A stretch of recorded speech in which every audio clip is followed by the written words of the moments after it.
plan needs to embody that whole timeline. Getting close to the customers. If we want to understand how we bring value, we need to understand what's important to them. What is the value they're looking for, expecting or aspire to, as to whether you can actually create a differentiating proposition as opposed to being the same as everybody else. And clearly we want to increase our market share, so an approach of this complexity needs to be quite focused. We need to identify the targets for which a concerted effort will bring the biggest returns for our effort. In order to achieve that, the sales team, and this is the broad sales team, it isn't just salespeople, need developing.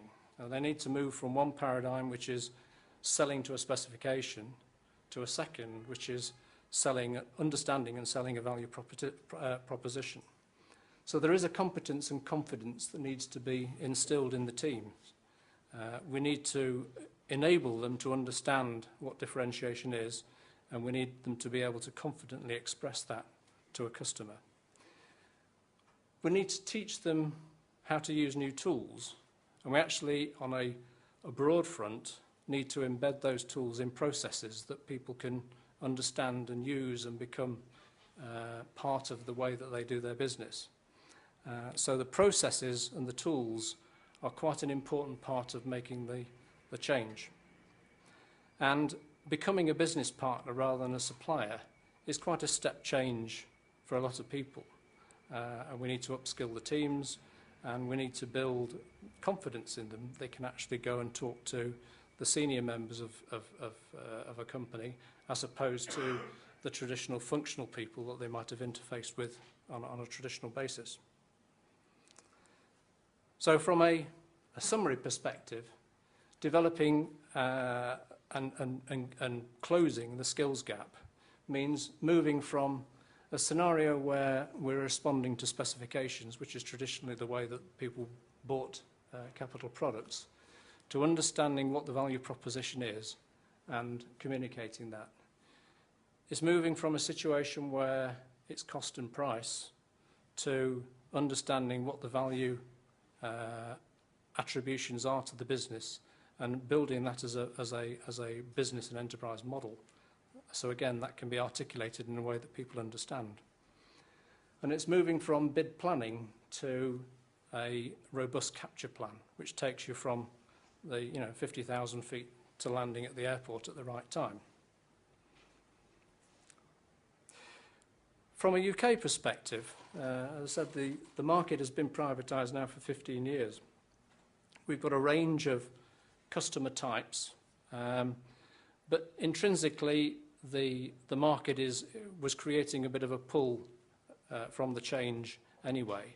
2 or 3 years ago we identified that we actually had a shortfall in the way that we approached the market, and we were seeing a number of opportunities where a proactive approach to securing a service contract was becoming apparent. This is really where we engaged with Ian to understand how do we move from a position where we had a specification to respond to and that was easy, to a position where there's a business opportunity, and if we were able to put a proposition on the table that was compelling, the customer would want to buy it in a proactive sense, so outside of any invitation to tender or bidding process. So we started the journey with Breeze back in 2006, and the way that we approached the learning was primarily at a sales level. This was a sales problem, and therefore we were training salespeople. And in hindsight, that's probably wrong. We went through the sit down, get the sales team round the table, go through the Breeze toolkit and explain to them how to use it. But most of them went away thinking, well, what was all that about, and how do I actually use that in a day-to-day basis? I think over time, with a little bit of reinforcement, the sales team began to understand what the objectives of the toolkit were. And it was more than a toolkit. It was about learning a new language. It's about understanding what the concept of value is. And I think over time they've got to the point now where the way that they talk about an opportunity is in a common language, and I think that's quite a powerful step to take. We also started using the gold sheet in a number of areas where we had strategic customers that we could build a relationship on, and we've got a number which are still live. In fact, one of the reasons I was supposed to be out this afternoon was to go with that customer, but we're still developing the strategic relationships, and the gold sheet is still in its infancy, I think, in reality, but we're really understanding now how to use it in a real fashion.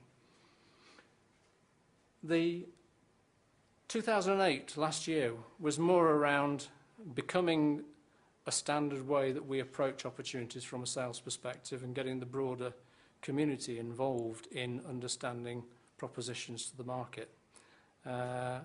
We also, at that time, started to embed the tools in our processes, and I'll show you in a second what that process looks like, because if you can articulate a process, people can start to understand how they use the tools and when and so on and so forth. So we started to embed the tools in processes.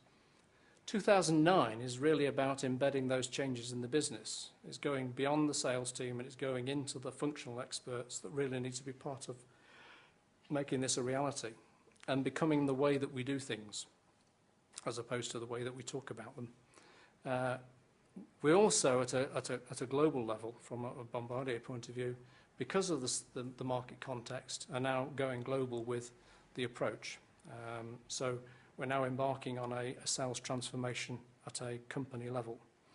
And we're engaging with specific cross-divisional opportunities where using tools of this nature makes sense to understand how we collectively align. So 2009 is the beginning of another journey. In the UK, what we focused in on towards the back end of last year was raising the tempo. So now we've got a number of people talking about value, about gold sheets, about blue sheets, and so on, was really increasing the tempo on the game. And Ian came in during October to December last year in what is called a boot camp, which is really identifying 5 specific targets where we felt the application of gold sheet, value wheel and blue sheet would really bring us to the next level of understanding. And out of that, we've got product definition and value propositions for some of the key opportunities that we're pursuing. We identify the communication strategy, which is an important part of the tool set. And it identified where we'd got knowledge shortfalls or red flags, because actually bridging some of the gaps in your understanding is as important as dealing with the information that you already know. And I think from those, from the boot camps, there came 2 lessons around what do we need to do next. One was around people, and the second around process.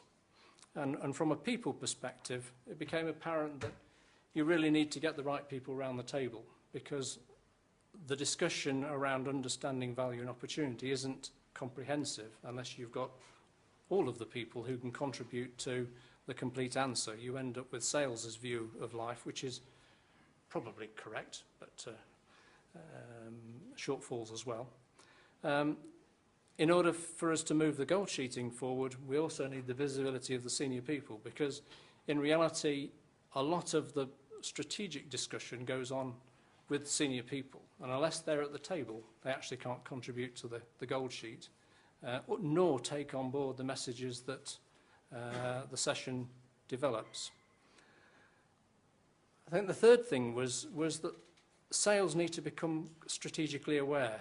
Because we're talking here about business and enterprise, actually they need to understand more about the business's strategy, our strategy, to make sure that how that is conveyed to a customer is aligned with where we as a company want to go. So keeping the strategy away from the salespeople isn't a good idea in this context, but it does open up a number of new challenges to making people aware of strategic direction of the company. From a process perspective, it became clear that we need to really understand how we're going to execute all these good ideas. You have walls full of papers and things that we need to do, but unless somebody captures them